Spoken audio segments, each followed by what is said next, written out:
Well, when I was a young translator, which wasn't so long ago, there wasn't such a prize. And so I'd like to begin by saying that I do think it's an excellent idea.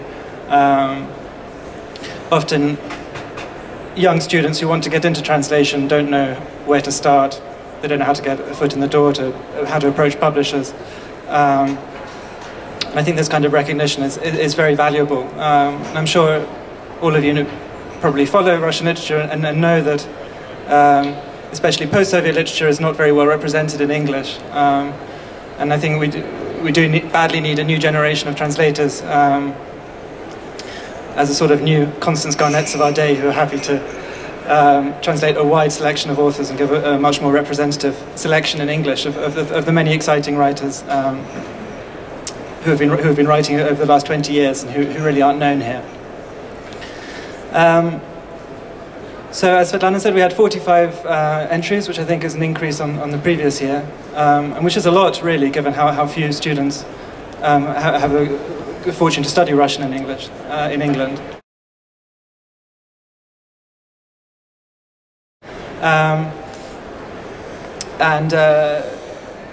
The three extracts, each extract was about 10 or 12 pages by three contemporary writers, were difficult. I mean, both Robert and I and Amanda have translated contemporary writers, and know from personal experience that in many ways they're harder than some of the classics we think about, you know, Tolstoy or Chekhov, for example.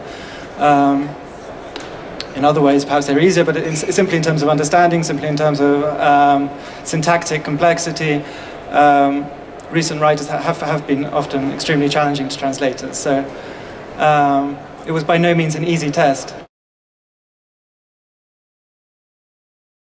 And it was by no means dull to read these entries, although they were, of course, very, very variable. I mean, I thought that there was a great deal of imagination, a great deal of ingenuity and talent on display in nearly all of the translations. But I thought that they also showed that talent is never enough for a translator. I mean, an enormous amount of discipline is required. I mean, an author can get away with some weak passages in a book, but a translator never can, because the reader's confidence is immediately destroyed. And many of these translations I felt started very well, the first 2 or 3 pages, and in many cases fell away quite badly by about page 5 of 10, therefore ruling themselves out. So in that sense, they were quite uneven. But we've come up with a shortlist and a winner, and I felt that all of those on the shortlist did, as well as being very talented, show the discipline required to keep going and to not let the standard drop. I was struck by, this was actually Amanda's observation first of all, how almost every translation, even some that were generally very bad, had moments that were extremely good indeed. One of the worst translations had one of the best translations of the title. So this kind of confirms me in my own particular hobby horse, which is the value of collaborative translations, people actually working together and discussing things, because very often it's immediately obvious when a phrase is vastly better than another.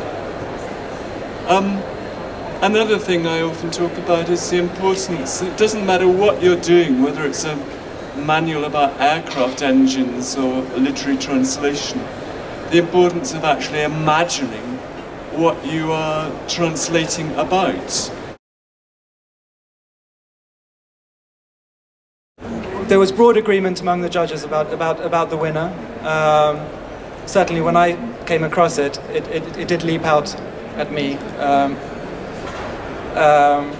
Not just because of its ingenuity or because of its accuracy, but also because I thought that unlike the other translations, here was a translator, and this was of the Shishkin passage, here was a translator who had got very, very close to the Russian in feel and in understanding, and then also sort of moved back in order to sort of fully absorb it and transform it into very idiomatic English that really didn't read.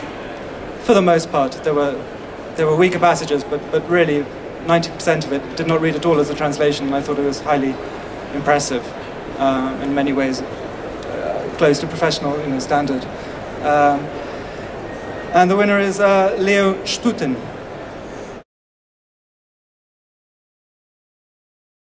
Perhaps we should turn to the announcing.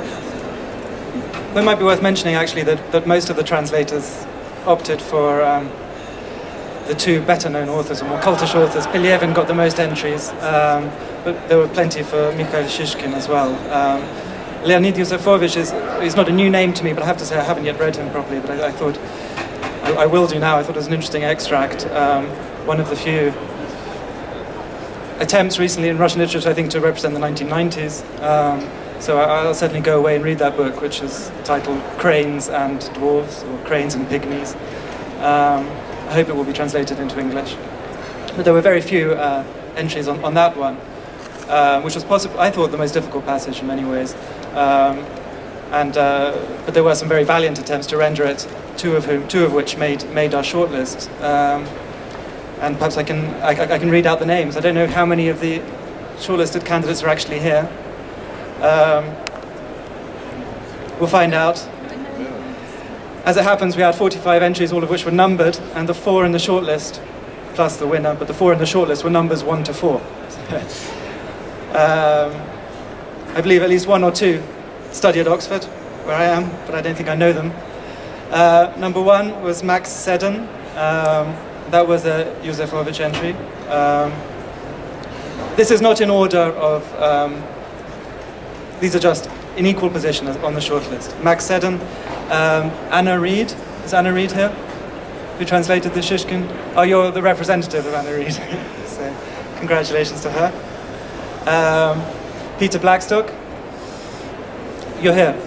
Many congratulations that you translated Shishkin. Is that right? Yes. And you were also on the shortlist last year. Yeah. And lastly, sorry, these names are new to me because we didn't know the names at the time. Kelsey Rubin Detlev. She, I assume? Yes. Is not here, I think. She translated, she was the other person who translated Yusufovich.